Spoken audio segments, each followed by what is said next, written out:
Day 2 exploring of AWS services. ఈ వీడియోలో మనము అమెజాన్ S3 సర్వీస్ అంటే ఏంటో డిస్కస్ చేద్దాము. S3 అంటే ఫస్ట్లీ సింపుల్ స్టోరేజ్ సర్వీస్. ఈ S3లో మనము ఎలాంటి డేటానైనా స్టోర్ చేసి ఆ డేటాని మన అప్లికేషన్ ఒక సర్వర్లో రన్ అవుతుంటే అప్లికేషన్కి డెలివరీ చేయొచ్చు.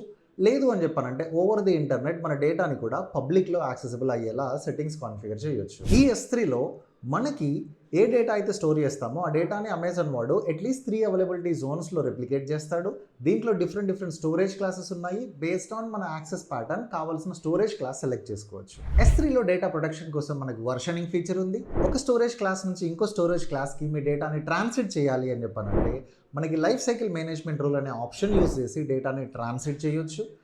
KMS సర్వీస్ యూజ్ చేసి S3లో స్టోర్ చేస్తున్న డేటాని మనం కంప్లీట్గా ఎన్క్రిప్ట్ చేయొచ్చు. చాలా సింపుల్గా చెప్పాలి అని చెప్పానంటే S3 అనేది AWS version of Google drive.